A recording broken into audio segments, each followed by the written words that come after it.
Manifestation எப்படி work ஆகுதுன்னு என்னைக்காவது நினச்சிருக்கீங்களா?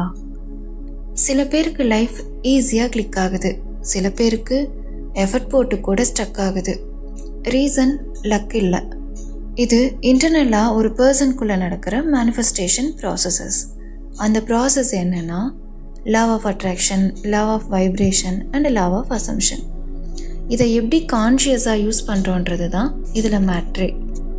ஃபர்ஸ்ட், லவ் ஆஃப் அட்ராக்ஷன், ஈர்ப்பு விதி. இங்கே எண்ணங்கள் தான் எல்லாமே. நீங்கள் என்ன நினைக்கிறீங்களோ அது உங்கள் லைஃப்பில் நடக்கும். உங்களால் ஒரு விஷயம் நினைக்க முடியுது, அதை பிலீவ் பண்ணுறீங்க அப்படின்னா கண்டிப்பாக அது உங்கள் வாழ்க்கையில் நடந்தே தீரும். இதான் ஈர்ப்பு விதி. செகண்ட், லவ் ஆஃப் வைப்ரேஷன், அதிர்வு விதி. இங்கே ஃபீலிங்ஸ் தான் எல்லாமே. நினைக்கிறீங்க ஆனால் ஃபீல் பண்ணல. நீங்கள் என்ன நினைக்கிறீங்கன்றது முக்கியம், அதை விட அதை எப்படி ஃபீல் பண்ணுறீங்கன்றது ரொம்ப முக்கியம். தாட் மட்டும் போதாது. சேம் தாட்டை ஃபியரோடு ஃபீல் பண்ணால் என்ன நடக்குமா? பட் சேம் தாட்டை காம் அண்ட் கான்ஃபிடென்ட்டாக ஃபீல் பண்ணால் லைஃப் ரெஸ்பாண்ட் பண்ண ஆரம்பிக்கும். லைஃப் நம்ம வேர்ட்ஸ்க்கு ரெஸ்பாண்ட் பண்ணாது, நம்ம எனர்ஜிக்கு தான் ரெஸ்பாண்ட் பண்ணும்.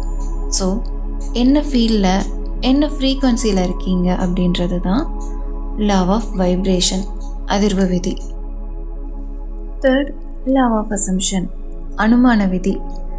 இது நடக்கும்னு நம்புறது இல்லை, இது ஆல்ரெடி என் லைஃப்பில் தான் இருக்குன்னு நமக்குள்ள பிலீஃபை க்ரியேட் பண்ணுறது. நீங்கள் உங்களுக்குள்ளே என்ன நார்மலாக அக்செப்ட் பண்ணுறீங்களோ லைஃப் அதை கொஷின் பண்ணாமல் ப்ரூவ் பண்ணும். இதை கம்ப்ளீட் ஐடென்டிட்டி ஷிஃப்ட்டுன்னு கூட சொல்லலாம். அப்படின்னா நான் ஆசைப்பட்ட ஜாப், நான் ஆசைப்பட்ட பர்சன் கூட ஒரு அழகான வாழ்க்கை, எப்படி நான் ஆசைப்பட்டதெல்லாம் இன்றைக்கி நடந்துருச்சு. அதெல்லாம் என்கிட்ட தான் இருக்குது. நான் அப்போ எப்படி இருப்பேன் அப்படின்றத நான் பிலீவ் பண்ணி அந்த ஸ்டேட் ஆஃப் மைண்டை என்னோடய ப்ரெசன்ட் ரியாலிட்டியில் உணர முடிஞ்சு நான் அதுவாகவே வாழ்கிறது தான் லவ் ஆஃப் அசம்ஷன், அனுமான விதி. இது 3 அலைன் ஆகி உங்களோட டிசைர் ரியாலிட்டியாக மாறுற ஃபைனல் ரிசல்ட்டு தான் மேனிஃபெஸ்டேஷன். இந்த ரூல் புரிஞ்சால் ரியாலிட்டி ஆட்டோமேட்டிக்.